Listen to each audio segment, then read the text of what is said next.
반갑습니다. 월요일 새벽 예배입니다. 우리 다 함께 사도신경으로 우리의 믿음을 고백합니다. 전능하사 천지를 만드신 하나님 아버지를 내가 믿사오며 그 외아들 우리 주 예수 그리스도를 믿사오니 이는 성령으로 잉태하사 동정녀 마리아에게 나시고 본디오 빌라도에게 고난을 받으사 십자가에 못 박혀 죽으시고 장사한 지 사흘 만에 죽은 자 가운데서 다시 살아나시며 하늘에 오르사 전능하신 하나님 우편에 앉아 계시다가 저리로서 산자와 죽은 자를 심판하러 오시리라. 성령을 믿사오며 거룩한 공예와 성도가 서로 교통하는 것과 죄를 사여 주시는 것과 몸이 다시 사는 것과 영원히 사는 것을 믿사옵나이다. 아멘. 우리 다 함께 445장 함께 찬송 부르겠습니다. 445장 태산을 넘어 험곡에 가도 445장입니다. 태산을 넘어 험곡에 가도 빛 가운데로 걸어가면 주께서 항상 지키시기로 약속한 말씀 변치 않네. 하늘의 영광 하늘의 영광 나의 맘속에 차고도 넘쳐 할렐루야를 힘차게 불러 영원히 주를 찬양하리. 캄캄한 밤에 다닐지라도 주께서 나의 길 되시고 나에게 밝은 빛이 되시니 길 잃어버릴 염려 없네. 하늘의 영광 하늘의 영광 나의 맘속에 차고도 넘쳐 할렐루야를 힘차게 불러 영원히 주를 찬양하리. 광명한 그 빛 마음의 바다 찬란한 천국 바라보고 할렐루야를 힘차게 불러 날마다 빛에 걸어가리. 하늘의 영광 하늘의 영광 나의 맘속에 차고도 넘쳐 할렐루야를 힘차게 불러 영원히 주를 찬양하리. 기도하겠습니다. 하나님, 오늘도 우리의 심령 가운데 함께 하셔서 하나님을 향하여 나아가는 귀한 믿음의 고백들이 있게 하여 주시고 또 그 고백을 붙들고 주께로 달려갈 때 하나님의 인도하시는 손을 잡고 또 힘껏 살아가는 오늘의 우리의 신앙의 길이 되게 하여 주시옵소서. 우리의 영혼을 무엇보다 살려주시고 우리의 영혼을 깨워 주시옵시고 우리의 영이 이 세상 가운데 오직 하나님의 빛난 영광을 향하여 나아가는 귀한 일들이 있게 하여 주시옵소서. 이 새벽 우리의 영을 깨우셨사오니 하나님 두드려 주시옵시고 우리의 마음이 더욱더 하나님의 은혜와 그 사랑과 말씀에 응답하며 나아가는 복된 일을 허락하여 주시옵소서. 감사드리며 예수님의 이름으로 기도드립니다. 아멘. 오늘 말씀은 누가복음 13장입니다. 1절부터 5절 사이의 말씀입니다. 누가복음 13장 1절부터 5절까지의 말씀입니다. 제가 읽겠습니다. 그때 마침 두어 사람이 와서 빌라도가 어떤 갈릴리 사람들의 피를 그들의 제물에 섞은 일로 예수께 아뢰니 대답하여 이르시되 너희는 이 갈릴리 사람들이 이같이 해받음으로 다른 모든 갈릴리 사람보다 죄가 더 있는 줄 아느냐? 너희에게 이르노니 아니라. 너희도 만일 회개하지 아니하면 다 이와 같이 망하리라. 또 실로암에서 망대가 무너져 치어 죽은 18사람이 예루살렘에 거한 다른 모든 사람보다 죄가 더 있는 줄 아느냐? 너희에게 이르노니 아니라.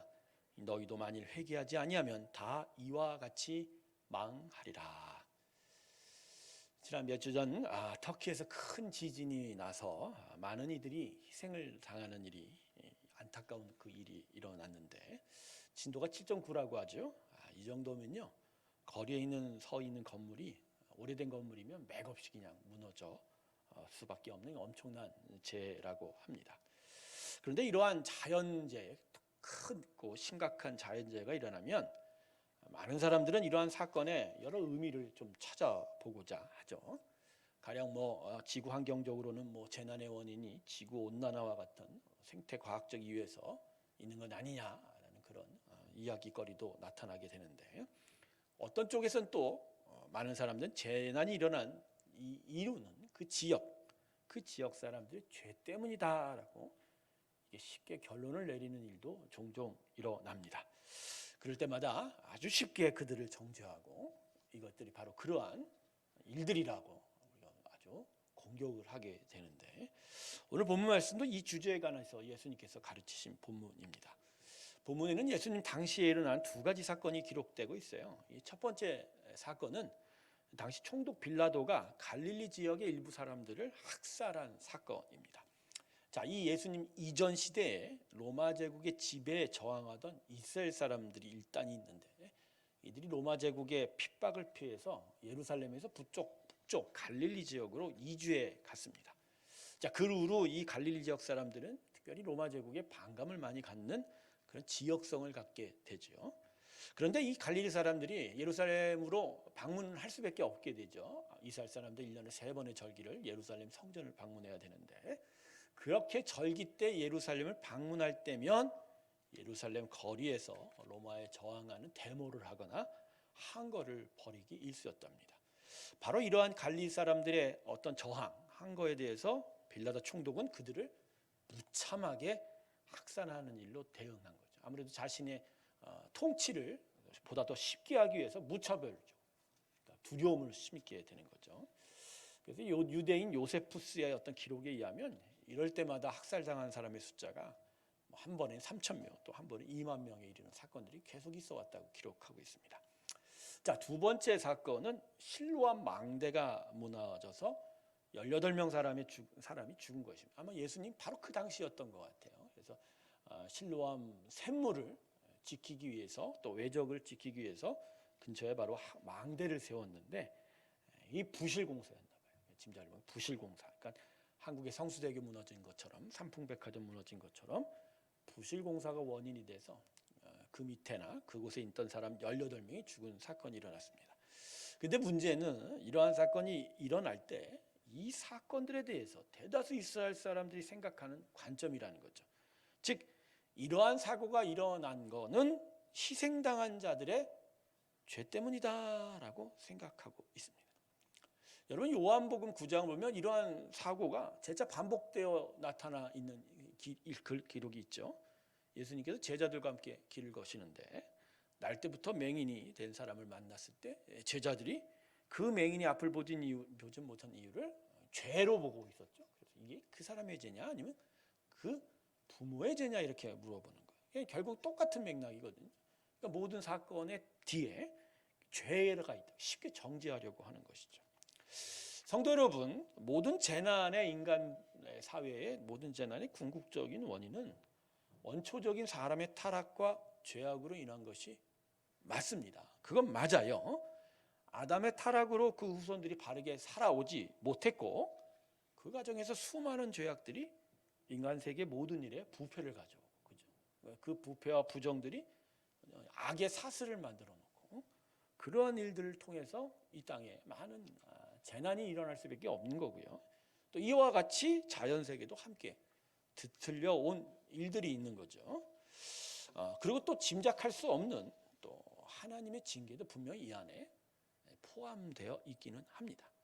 하지만 그건 아담의 타락, 인류 세계 전체적인 타락에 대한 영적인 판단이지, 어떤 재난의 직접적인 원인은 죄보다는 다양한 원인이 함께 있을 수 있는 거죠. 가령 갈릴리 지역이 죄가 있어서 총독이 갈릴리 지역 사람을 학살한 게 아니라 실제로 그들이 저항을 했기 때문에, 무분별하게 저항하고 한 거였기 때문인 거고요. 그죠? 실로암 망대가 무너진 건 그죠? 죄가 아니라 죄긴 하지만 그죠? 그 희생당한 사람들이 죄가 아니라 부실공사 때문이죠. 부실공사를 할 수밖에 없는 그 악의 카르텔, 또 그들의 부패함 때문이죠. 근데 이스라엘 사람들은 이러한 사고가 날 때마다 죽은 모든 사람들을 죄인으로 돌린다라는 거죠. 그러니까 제대로 그 영적 세상과 현상을 알지도 못하면서 정죄를 해버린 거죠. 예전에 우리 기독교계가 인도양에서 엄청난 그 지진이 발생하고 그래서 쓰나미가 몰려왔을 때 그걸 향해서 무슬림, 그건 힌두교에 대한 하나님의 심판이다, 정죄다. 물론 원초적인 하나님의 근원적인 일에 대한 하나님의 징계와 심판이 있죠. 그러나 그것을 꼭 그렇게 직접적으로 해서 아주 쉽게 정죄할 수 있는 건 아니라는 거죠. 그건 아주 고도의 판단입니다. 그렇게 쉽게 정죄할 수 있는 부분이 아니라는 것이죠. 오히려 하나님은 그러한 재난이 있을 때 오히려 정죄보다는 자비를 베푸시기 원합니다. 이번 터키의 재난도 하나님은 자비를 베푸시기 원한다라는 거죠. 문제는 이스라엘 사람들은 이 하나님의 마음을 깨닫지 못하고 스스로 의로운 척을 한 거라는 거죠. 결국 그들의 심령이 더 부패해서 자기 이가 발동하고 스스로는 의롭고 나머지 사람들은 다 죄가 있다고 정죄해버린 거죠.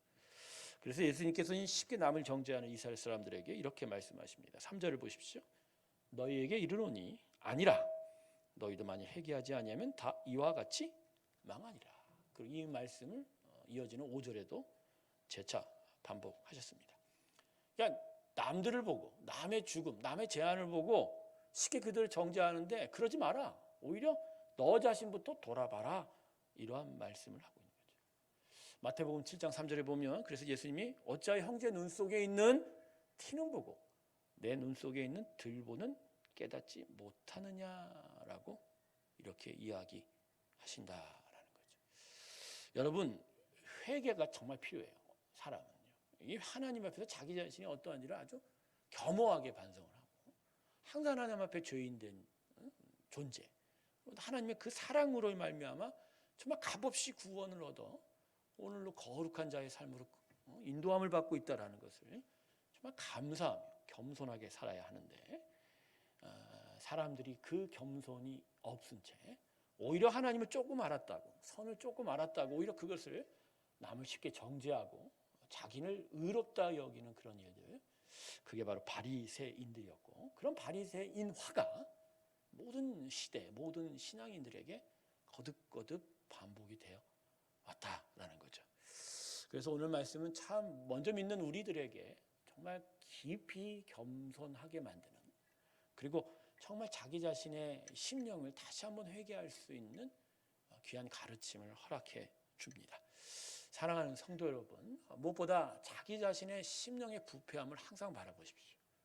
우리가 얼마나 부패해서, 우리가 얼마나 죄인 되어 있기에 세상의 모든 일어나는 일들을 하나님의 의로운 관점으로 제대로 볼 수 없다는 것, 그것을 해석할 수 없다라는 것, 그렇게 쉽게 정죄하고 쉽게 비난하고 쉽게 비방하기보다 오히려 여러 일어난 일들 가운데 먼저 자기 자신을 돌아볼 수 있는 그런 겸손함, 그리고 자기 안에 그런 일들이 계속 반복되고 있다라는 어떤 애통함, 그래서 우리에겐 더더욱 예수가 필요하다라고 어떤 은혜에 대한 그런 간절함, 오히려 그런 일들이 우리 가운데 있을 때 오히려 이 땅을 정말 구원하시기를 원하는 그 하나님의 은혜에 부응해서 우리도 정죄가 아니라 사랑함으로 우리가 그들을 배척하기보단 그들을 포용하는 쪽으로 우리의 삶의 내용들이 그런 하나님의 마음을 깨달아 가는 일들이 있게 될 것입니다. 물론 잘못된 일이 있습니다. 분명히 고쳐야 될 일도 있지요. 그러나 그런 일들 앞에 우리 먼저가 그 고쳐야 될, 바로 잡아야 될 일들에 우리 스스로가 걸리지는 않는 건지를 살펴보고 또 그 가운데 함께 하시는 하나님의 뜻을 분별해서 오히려 하나님의 거룩한 영광을 위해서 우리가 그것을 겸손하게 바라볼 수 있는 일이 일어날 때 우리는 오히려 하나님의 사랑의 역사를 이루어 가게 될 줄로 믿습니다.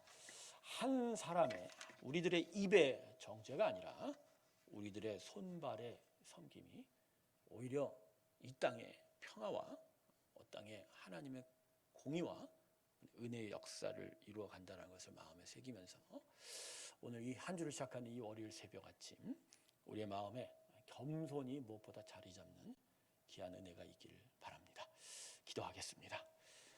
하나님, 쉽게 정죄하고 쉽게 비난하고 쉽게 그 앞에서 우리 스스로 의롭다 하는 일들이 부패하고 타락한 우리 심령 가운데 있습니다. 더더욱 하나님을 알고 성경을 통해서 선을 깨달아가는 과정 속에서 우린 진짜 선악과의 열매의 저주를 오히려 먼저 드러내고 있습니다.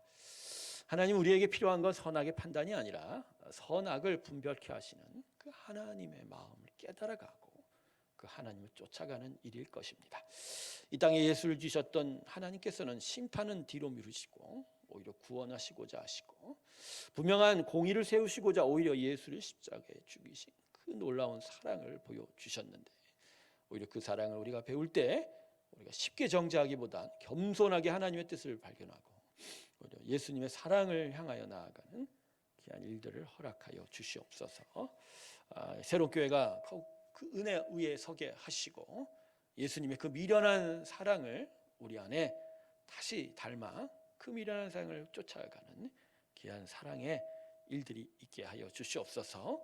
한 주간 시작되는 우리의 삶 속에 하나님의 귀한 영광이 함께하기를 소망합니다. 주님이여, 우리를 지키시고 성령의 충만으로 인도하여 주시옵소서. 아픈 한우들을 기억하시고 저들 가운데 힘껏 하나님이 역사하여 주셔서 선한 도우심을 입게 하시고 저들이 하나님의 은혜 안에 더더욱 주의 길을 향하여 나아가는 힘찬 발걸음이 있게 하여 주시고 우리 성도들의 삶의 터전 가운데 역사하셔서 하나님 임하여 주소서, 하나님 역사하여 주소서, 하나님 크신 영광으로 함께하여 주시옵소서. 이제는 우리 주 예수 그리스도의 은혜와 하나님 아버지의 사랑과 성령의 내주교통 역사하심이 하나님 앞에 겸손함으로 또 자신의 심령의 패부를 회개하며 이 세상을 정죄하기보단 오히려 하나님과 함께 이 땅을 향한 사랑하는 마음으로 주께 달려가기를 소망하는 하나님의 귀한 성도들의 심령들 위해 지금부터 영원토록 함께 하시기를 간절히 축원하옵나이다. 아멘.